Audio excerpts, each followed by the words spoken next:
Ladies and gentlemen, boys and girls, children of all ages, Pixar is saved. Disney is saved, ladies and gentlemen, because Inside Out 2 has had another record-breaking, record-setting, successful weekend at the box office, and it's an absolutely wonderful thing to see, ladies and gentlemen, because the hard work has paid off. All of these creators, all of these creatives that were involved in this, and you know what? I'm one of those people out there that enjoyed the first Inside Out movie. I haven't seen this one yet because I'm not going to give Disney any money because of all the rest of the nonsense they've been doing. But at the exact same time, I also have a whole bunch of kids, and it's really expensive to go to the theaters. At the end of the day, what it comes down to, though, is I was wrong. And I'm okay with that. I have no problem with that. I'm glad to hear that the movie is doing so well. I'm glad to hear that fans and audiences are happy. So yeah, I was wrong. I made a video talking about that I thought it was going to fail based on what historic accuracies. Now, I, as you might have guessed by the name of the channel, I am your humble common nerd after all. Like, I'm no expert in any of this kind of nonsense. I'm certainly not a box office expert by any means, but it's easy to look at historical trends. It's not rocket science. Any of you out there are smart enough to do it. And the pattern made sense. I honestly thought that a lot of families were going to completely and totally reject this, but they didn't. And why? Why didn't they? Why is this movie so successful, ladies and gentlemen? Why is it smashing records? Well, I'll tell you, because I have some ideas behind that, and I've got some historical evidence as to why that is. And we're going to have Hollywood's take on that as well, because boys and girls, ladies and gentlemen, Inside Out 2 record second weekend for an animated pick, bigger at $101 million.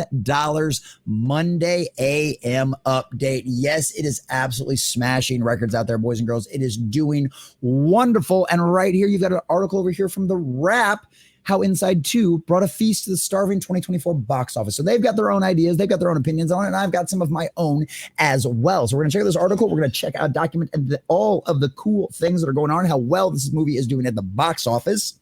But before we do, if you do enjoy our content, hit that like button, share with all your friends, subscribe and or follow if you have not already. And whether you're watching live or you're watching this over here as a video, let me know in the comment section down below or in the chat down below.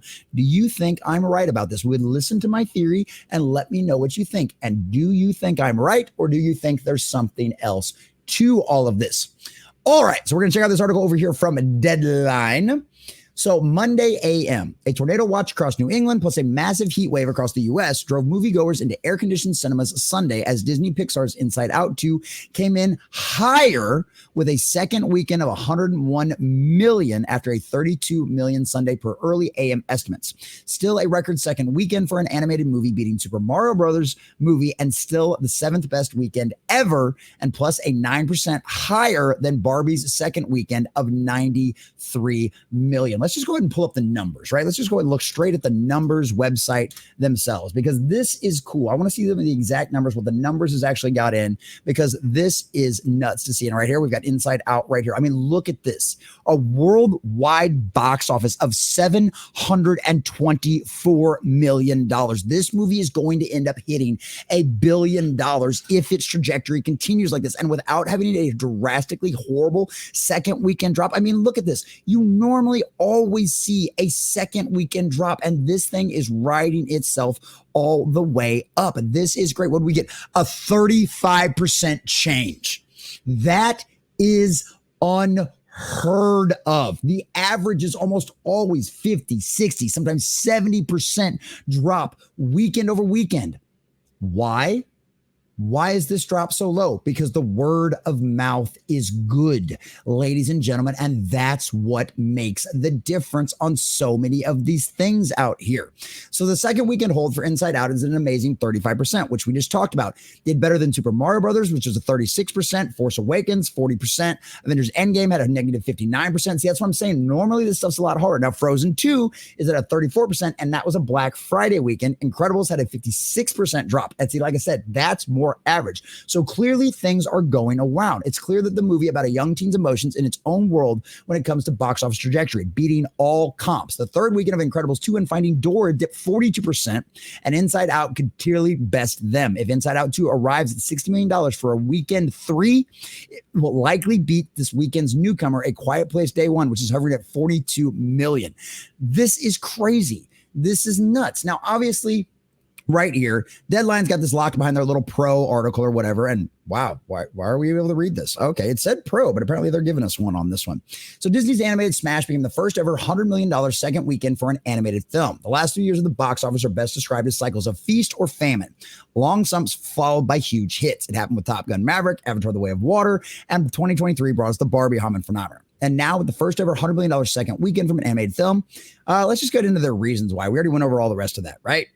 So how did Inside Out 2 put it into the famine? The Pixar sequel expectations smashing success is due in part to the long gap between the first film's release and the follow-up. Gen Zers who saw the original as kids are now flocking to theaters as adults with the purchasing power with some kids of their own. That's a strategy that's markedly different from those of rivals like DreamWorks, which have waited less time to roll out sequels.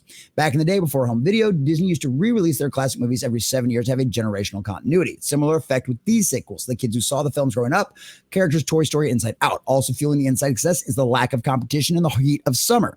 Taking advantage of the reduced release slate that came before it delivered Pixar and one of the studio's biggest hits at a crucial moment for the beloved animation studio. Now, that's the thing about that, though, because what makes this different from, say, Lightyear, which was what, last year, 2 years ago at this point, right?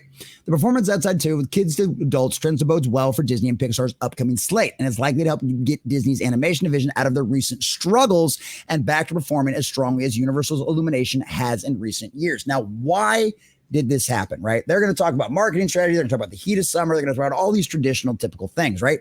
But those traditional, typical things, like they were talking about in here, right? They were talking about in there, in that article, all of those same factors have been at the exact same time as all of the rest of Pixar's disastrous dumpster fires, all of Disney's children's movies.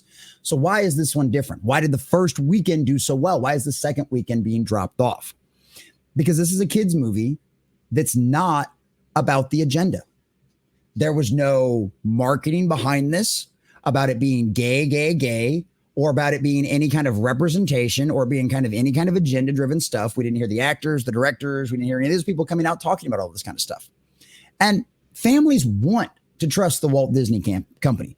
Families want to trust Pixar. Inside Out 2, the first Inside Out movie was great. I took my son to see it in the theaters. It was a wonderful movie. It was great. It was well done, and it sounds like whatever's going on over there at Pixar, whoever is the team behind Inside Out 2, keep it up. Let them run Pixar.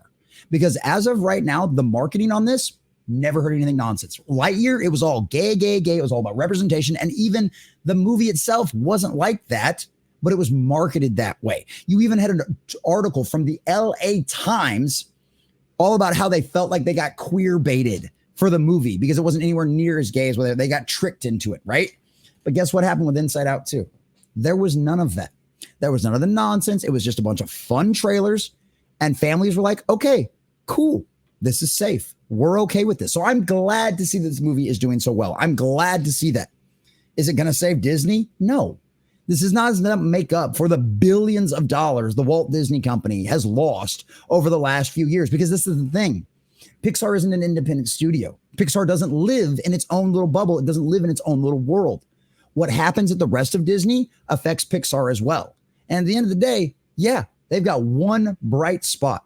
They made some money off of one movie. They're probably going to end up making $1 billion off this movie. Not like an actual profit, but overall at the box office, it'll probably end up smashing $1 billion. And that's insane, especially in the modern era right now, especially with the way things have been going at the theaters. And I'm glad to hear that the fans are happy, that the audience is happy, because at the end of the day, that is the thing that is most important to me. And that's the thing that should be most important to everyone out there. And certainly what's most important to these companies. But time and time again, over the last few years and really over the last decade, we have seen Hollywood and studios, just like the Walt Disney Company, ignore the fans and push an agenda. Well, I don't know if things are actually changing over there at Disney, or if the pendulum is even going to ever swing back over at the Walt Disney Company or not. But as of right now, ladies and gentlemen, Pixar's doing okay, and I'm glad to see it. The fans are happy. The movie's doing well. It's going to be a box office, and guess what?